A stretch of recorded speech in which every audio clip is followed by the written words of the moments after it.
Aliens furious. You caged human children, do you know what this means? The stars were calm that night. In the quiet darkness of space, the human ship Hope's Light moved steadily toward the border world of Lyrian 5. Inside, the corridors were alive with soft chatter.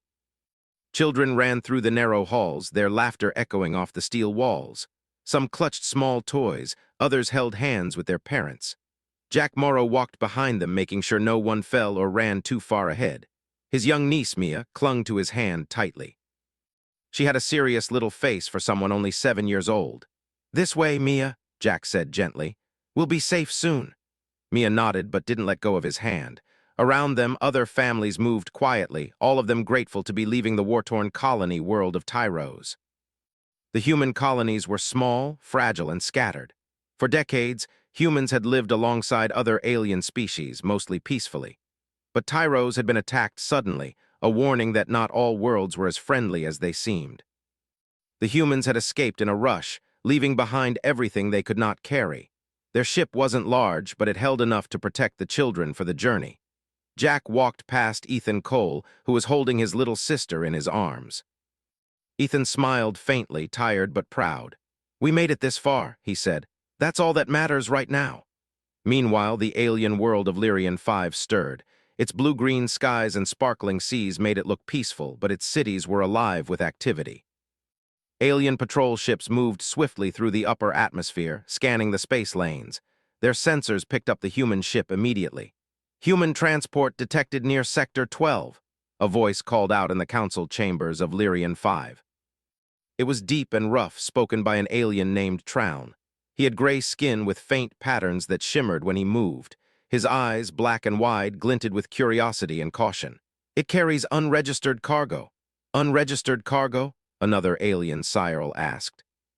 She had wings like thin sheets of metal and moved gracefully across the chamber. "Are you certain?" Traun nodded. "Sensors indicate multiple life forms in containment units. Their classification is unknown. They are not adults, not capable of full speech." The chamber fell silent. The aliens prided themselves on order, law, and careful rules.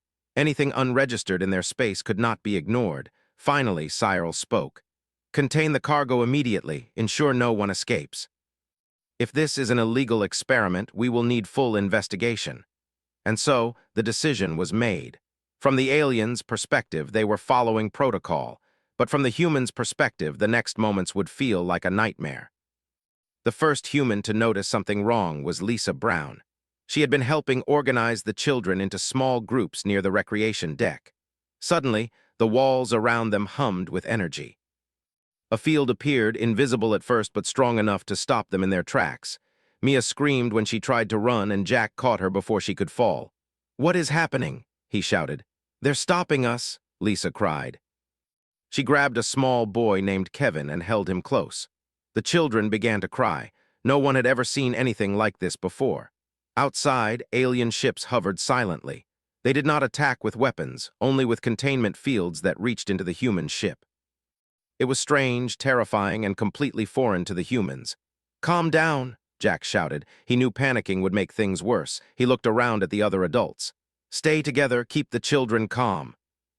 Ethan helped guide a group toward the center of the deck, where the adults could form a protective circle. But it was too late. Slowly, the containment fields lifted each child into the air. They floated in small pods of light, untouched but separated from their parents. "No," Jack yelled, reaching for Mia, but the field held her tight.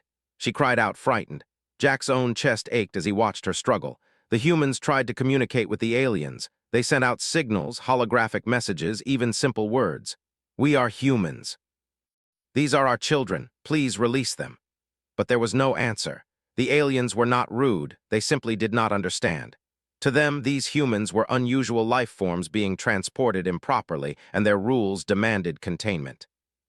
Inside the alien council chambers, Cyril examined the humans on her screen. "They are concerned," she said. "Why do they care so much?" "Because they are children," Traun said. "They are untrained, dependent. They are considered property of their parents or guardians." "Property?" Cyril repeated, confused. "We cannot allow unauthorized property to move through our space." Traun nodded. "Exactly. We must contain them until proper investigation." Back on the human ship, the adults were desperate. Jack and Lisa tried to calm the children. Ethan shouted into the communication console, hoping for a miracle. "Please, we are not a threat. These are children." No one answered. Only the hum of the containment field filled the air. The humans realized quickly that the aliens were strong. Their technology was far beyond anything humanity had used for transport or defense. But the humans were clever, stubborn, and desperate. They began to plan. "Listen," Jack said quietly to Lisa and Ethan. "We can't fight them head-on, but we can observe, learn, and wait. They'll have a pattern. If we understand it, we can act." Lisa nodded. She held a small child close. "We can't lose them, not one." Hours passed. The humans remained under surveillance, their children separated in bright, floating pods. Communication was difficult. Every attempt to speak to the aliens only brought more confusion. Still, the humans did not give up. Meanwhile, news of the incident spread quickly. Across nearby human colonies and ships, the fact that children had been captured stirred a deep, instinctive fear. Jack and Ethan could feel it, even from the isolation of the Hope's light. This was not just a local incident.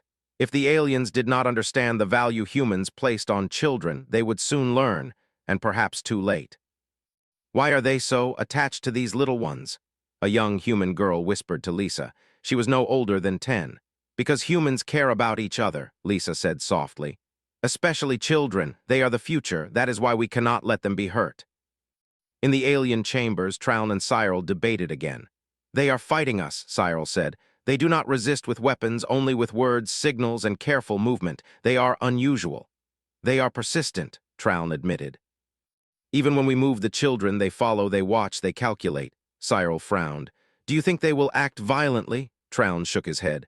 "Not yet, but they may act if the children are harmed. That could be dangerous." Back on the ship, night passed without rest. Parents held onto small toys, sang soft songs, whispered reassurances. Jack noticed how calm some children remained despite the fear. It gave him hope. Humans were resilient. They were clever. They never gave up. By morning, the alien ships had moved closer to the Lyrian 5 surface. The humans could see the vast cities below, tall structures made of glass-like metal and glowing with pale light. From above, it looked peaceful. From inside the pods, the children felt like prisoners. Jack took a deep breath and spoke to the group of adults gathered on the main deck. "We have a choice. We can panic or we can think. The aliens are strong, but we are human. We have faced worse than this. We will get our children back." Lisa put a hand on his shoulder. "We need a plan," she said, "and we need patience. They don't understand us yet, but we will make them understand." Ethan, holding his little sister, nodded. "They will learn," he said, "or they will regret it." The containment fields hummed again, signaling movement. The aliens were preparing to transport the children to another facility. But this time, the humans noticed something. Each field had a pattern, a rhythm. If they paid attention, they might find a way to interfere, a way to reach the children. Jack looked at the children floating in the pods. Mia smiled faintly, trusting him even in the strange light. That smile gave him strength. "Stay close," he whispered. "We'll figure this out. We always do." And for the first time since the capture, hope returned. The humans were not helpless. They were human. And human children were not just innocent. They were the spark that could ignite courage in the hearts of those who loved them. Outside, the alien ships glinted in the starlight, unaware that they had begun a lesson in humanity that would ripple across the galaxy. The humans were still trapped under the alien containment fields, but now they had a plan. Jack Morrow, Lisa Brown, and Ethan Cole huddled with the other adults on the main deck. They studied the floating pods where the children were held. Each pod moved in a careful, repeating pattern. The humans realized that the aliens were not cruel. They were precise, following rules that made sense to them but not to humans. "We need to understand their rules first," Jack said quietly. "Then we can act." Lisa looked worried. "But what if they move the children far away?" "We won't have time." Ethan shook his head. "We will have time. Humans are smart. We always find a way." Across the galaxy, news of the incident had begun to spread. Ships in nearby star systems received coded messages. Human children captured on Lyrian 5. Situation developing. Within hours, human leaders from multiple worlds began to respond. They did not panic, but the message was clear. This was serious. Daniel Brooks, a diplomat from Earth, and Amy Carter, a skilled negotiator, arrived in orbit around Lyrian 5. Their mission was simple but dangerous: talk to the aliens and explain the value of human children. They were calm, polite, and firm. The aliens could not understand human emotions, but they could understand words and logic. The first meeting took place in the council chambers of Lyrian 5. The humans were led into a room filled with tall, thin aliens whose eyes shone like glass. Traun and Cyril waited at the front, observing every move. Daniel Brooks stepped forward. "We come in peace," he said. "We are here to talk about your handling of human children." Cyril tilted her head. "Human children?" she asked. "Explain why you care so deeply about these small life forms." Daniel swallowed, but kept his voice steady. "In human culture, children are more than dependents.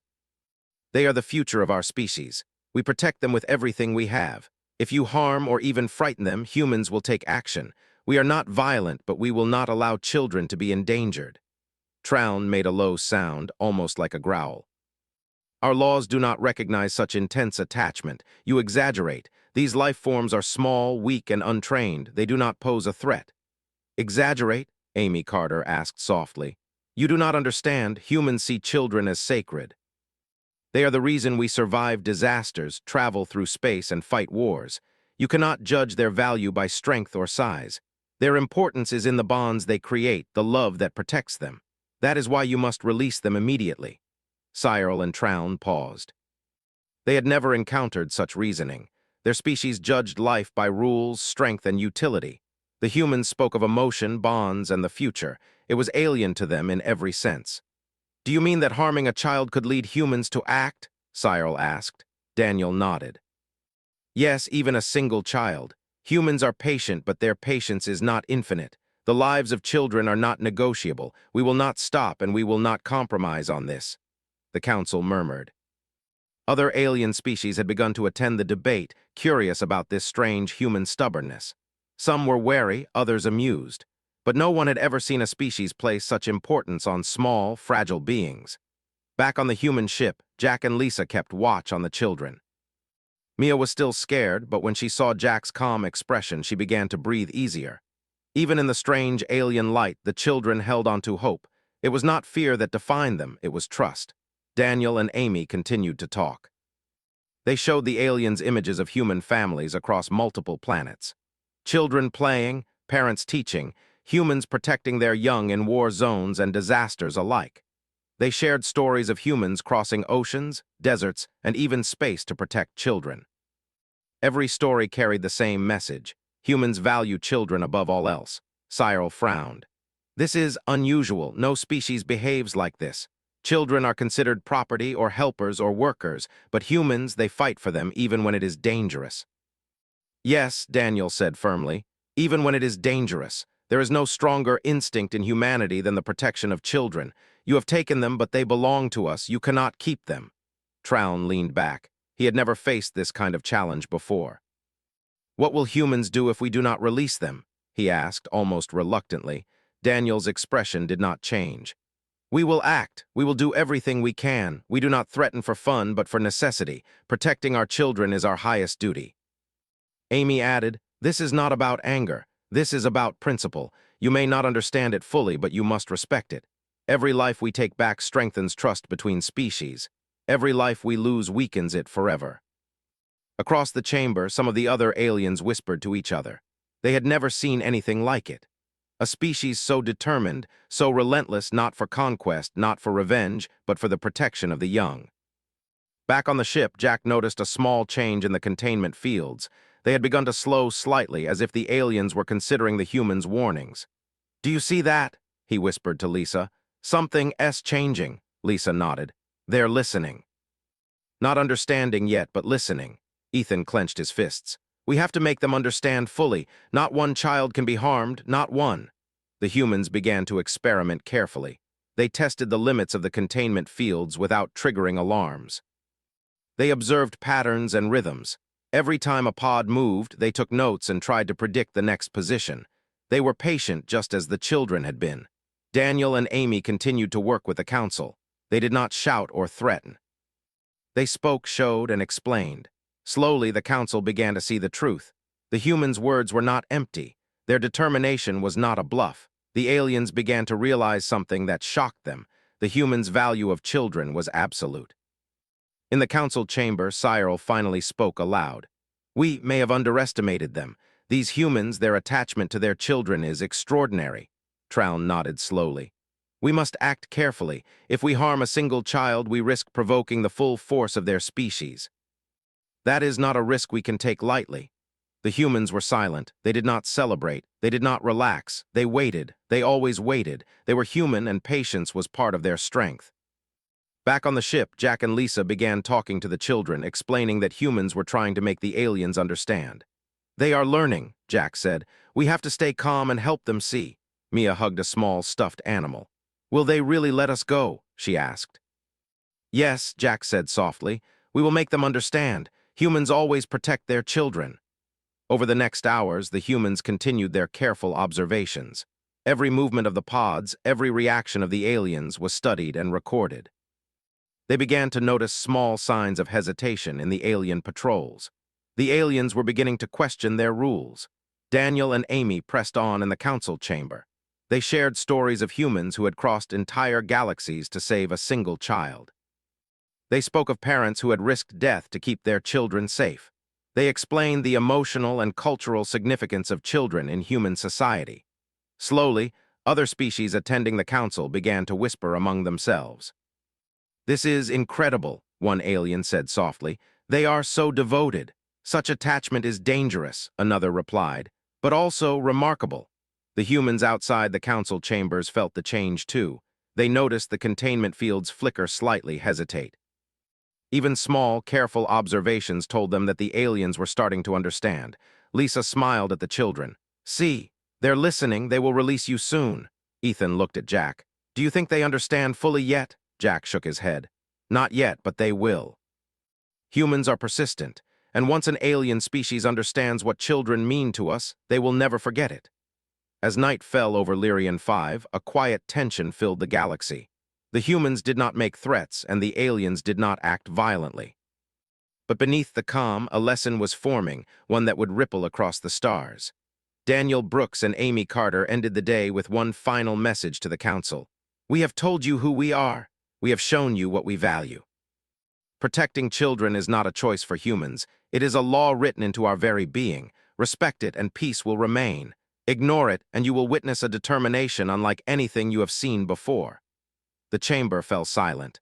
The other aliens whispered nervously. Even Cyril looked thoughtful.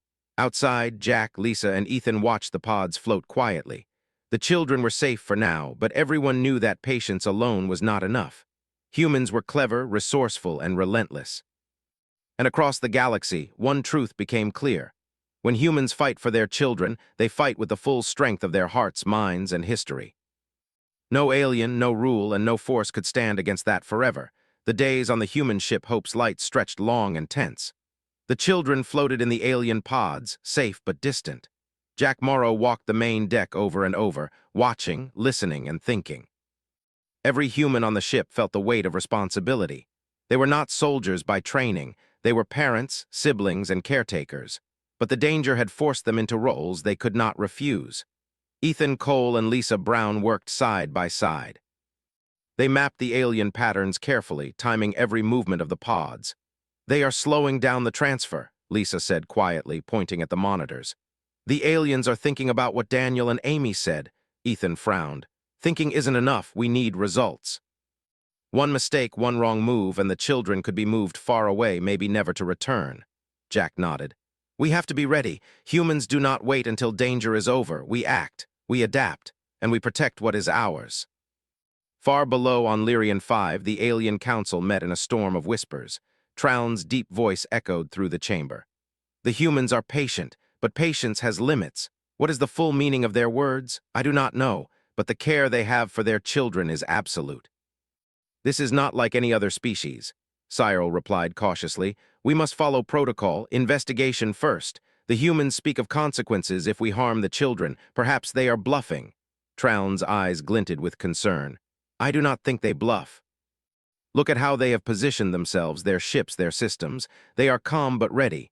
If one child is harmed, the results will be catastrophic. Back on the ship, Jack gathered the adults for a meeting. The children slept quietly in their pods, unaware of the depth of planning around them. We need a plan that is precise, Jack said. Not reckless, we wait, we watch, and when the time comes, we act. We cannot fight blindly. We must understand the enemy, even if they are aliens who have never understood humans before. Lisa studied a map of the ship and surrounding alien positions. We can interfere with the pod's movement if we understand the rhythm. If we can free even one pod, the others will follow. Ethan clenched his fists. One pod is not enough. We need every child back. That is the only acceptable outcome. Jack nodded. We aim for every child. We aim for nothing less. Humans are not reckless, but we are relentless. If we cannot negotiate fully, we will retrieve them ourselves. The alien ships were powerful. Their weapons could destroy a human ship in minutes, but humans were clever and unpredictable. They began to test the edges of the containment fields, small nudges, slight movements, just enough to observe without alerting the aliens. Every test brought small insights. The fields responded to patterns, energy pulses, and timing. Humans could work with that. Meanwhile, Daniel Brooks and Amy Carter continued their talks with the Council. But the aliens hesitated. Words were not enough for beings who had never felt emotion as humans did. The Council had begun to understand that these humans were different. They were persistent, patient, and protective beyond reason. The children were more than cargo. They were a symbol of human strength. Cyril looked over at Traun. Perhaps their warnings are not just words. Perhaps there is truth in them. If a child is harmed, the humans may act in ways we cannot predict. Traun growled low. Yes, we must consider the consequences carefully. Even one mistake could bring the full might of humanity upon us. Back on the ship, the humans had grown bolder. They began to send small signals, subtle disruptions, to the alien systems. Each attempt was careful, measured, designed to avoid harm. Slowly, they learned the weaknesses in the alien technology. They realized that the pods were tied to a central system on the surface. If they could reach it even remotely, they could free the children. Jack watched Mia as she slept. Her small chest rose and fell with each breath. He felt a surge of determination. "We will not fail," he whispered. "Not one." Hours later, a sudden alarm rang across the ship. One pod, slightly off course, had moved toward a restricted area of the alien transport. Jack and Lisa rushed to the controls. "This is our chance," Lisa said. "We can stabilize it and guide it back to safety." Ethan nodded. "Do it quickly. Every second counts." The humans worked together, carefully applying pressure and timing their actions with the alien's pattern. The pod wobbled, then steadied. Mia's eyes opened wide as Jack reached out to guide it. Slowly, carefully, the pod moved closer to the human group until Jack could touch it safely. "It's working," he whispered. "We can do this for all of them." Meanwhile, on Lyrian 5, the Council reacted to the interference. Traun bellowed orders to increase security, but hesitation lingered. "These humans are clever, too clever. Do not underestimate them." Cyril nodded. "We cannot risk harming a child, that is clear, but their persistence, it is something we have not faced before." Back on the ship, one by one, the humans began to guide the pods to safety. Each success built confidence. The aliens, cautious and slow, began to realize that humanity's patience was ending. They were clever, yes, but humans were relentless, protective, and unpredictable. Ethan held his sister tightly once her pod was secured. "We're not leaving anyone behind," he said firmly. Jack and Lisa worked tirelessly, coordinating every movement. They had learned the alien patterns well. With careful timing, they could avoid most detection and gradually free all the children. It was exhausting work, but the humans never paused for despair. They could not. The children depended on them. The aliens, seeing the humans' success, began to argue among themselves. "Stop them," one commander shouted. "Do not let them take the children." Traun shook his head. "We cannot. If a child is harmed, the humans will respond with full force. We are dealing with a species that values children above all else. Our weapons may not matter." Cyril added quietly, "Perhaps we underestimated them. They are patient, but patient does not mean weak. They are dangerous in a way we did not foresee." Hours passed. The humans continued their careful work. Slowly, they guided all the children into a safe area of the ship. Mia clung to Jack, exhausted but relieved. The other children cried out with joy and relief. Finally, Jack looked at the last pod. "Almost there," he said. "Stay calm." Ethan applied the final adjustments.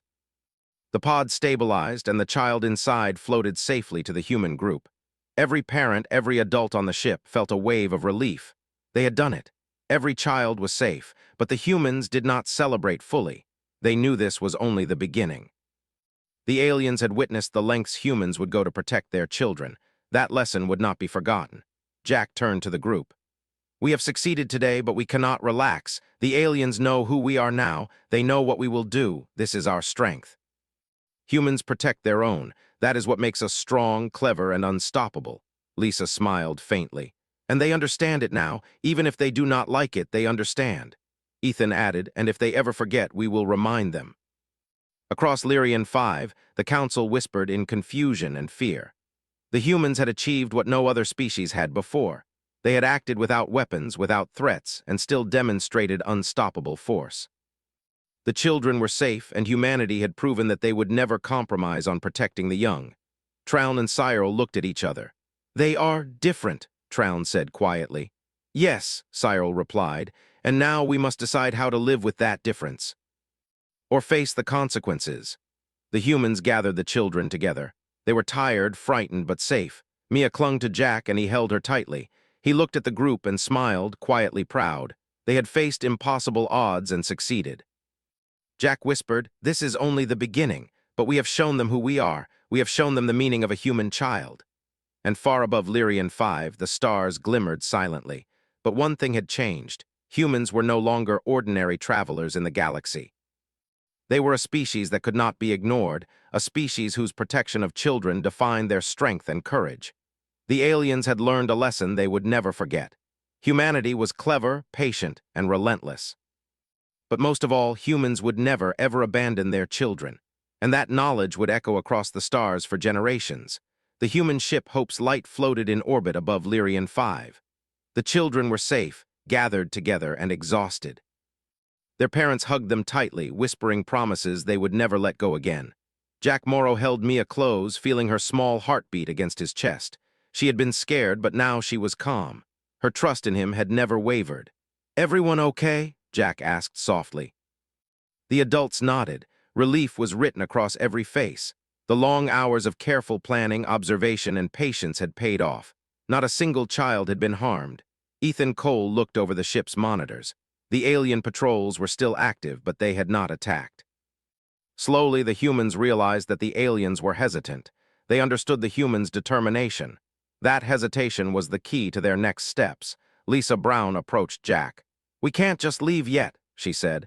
They've seen what humans will do to protect children. They might be scared, but they also need to learn respect. Jack nodded. We finish this carefully. We make sure no one can try this again, not on this world, not anywhere. Meanwhile, the alien council was in chaos. Traun and Cyril argued quietly but intensely. We underestimated them, Traun said. We cannot act against them. Even one misstep could bring disaster. Cyril nodded slowly. Their children are safe, and yet they have shown us force without violence. The humans are dangerous, not in anger but in resolve. That is something we have never faced. Daniel Brooks and Amy Carter returned to the council chamber. They spoke calmly but with authority. The children are returned safely. We will not harm your world, and we will not act unnecessarily. But understand this, humanity will always protect its young. Never forget it. The aliens fell silent. Words alone could not convey what humans had already proven. The humans' cleverness, patience, and unwavering resolve had changed everything. Back on the ship, Jack and the others began preparing for departure. The children were tired but smiling, holding hands with their parents. The sense of victory was quiet, calm, but powerful. Humanity had acted with courage, not weapons. They had relied on strategy, intelligence, and love. Ethan looked at the monitors one last time. They're watching us, he said. Every move we make is a lesson for them. They will think twice before ever capturing human children again. Jack nodded. Good.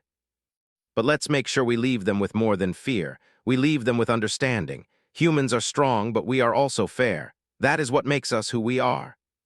As the humans prepared to depart, they sent a final message to the council. Daniel Brooks spoke clearly so every alien in the chamber could understand. This is your lesson, not a threat. Protect your own species and respect ours. Children are sacred to humanity. Do not test us again. We seek peace, but not at the cost of our young. The council listened, and for the first time the aliens understood fully. Humans had shown them what it meant to value life, protect family, and act with both patience and determination. It was a lesson they would never forget. On the human ship, the children began to play quietly. Mia laughed softly as Jack watched. He smiled, remembering the fear just hours ago. But now the worst was over. They had succeeded because they had been clever, careful, and patient. Humans had never needed to rely only on weapons to win. Lisa approached Jack. "Do you think they understand now?" she asked.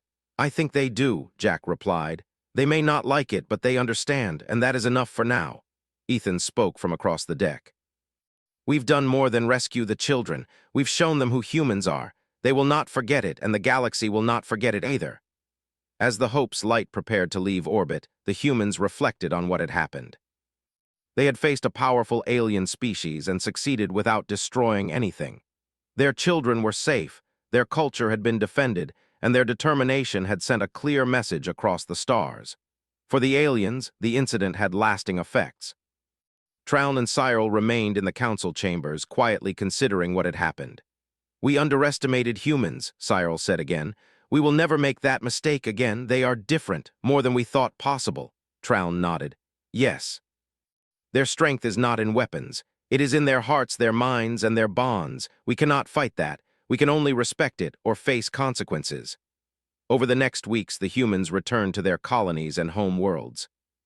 Families reunited, children hugged their parents tightly, and communities celebrated quietly. Stories of the rescue spread quickly across the galaxy, not as tales of war, but as lessons of human cleverness, persistence, and love. Daniel Brooks and Amy Carter reported to Earth. "The incident on Lyrian 5 is resolved. The children are safe, and the aliens have learned to respect humanity. We have avoided war, and we have proven our resolve. The galaxy knows who we are now." Jack Morrow sat quietly with Mia on his lap. She smiled up at him. "Did we win?" she asked softly. "Yes," Jack replied. "We did. We always protect our own. That is what makes us human." Ethan Cole looked out the window of the ship at the stars. "This is only the beginning," he said quietly. "But the galaxy knows now. Humans are clever, patient, and unstoppable when it comes to protecting each other." Lisa Brown smiled at him. "And especially when it comes to children." The galaxy was changing. Aliens who had once dismissed humans as weak and unimportant now knew better. Humans were not only capable of defending themselves, they were capable of teaching the universe about the meaning of care, courage, and family. Across Lyrian 5, the Council passed new regulations. The capture of human children would never happen again. The galaxy's other species watched carefully. Humanity had sent a message without firing a single shot: protect your own and respect others, or face the consequences of underestimating humans. Jack looked at Mia, then at the other children, and finally out into space. "We've done our duty," he said. "Now we can return home, and the galaxy will remember why humans are who we are." The stars shone silently around the Hope's light, but humanity had left its mark. Not through conquest or destruction, but through cleverness, patience, and the absolute protection of the young. That was the legacy of this mission, and it would echo for generations. As the ship jumped into faster-than-light travel, Ethan, Lisa, and Jack sat together, quietly reflecting.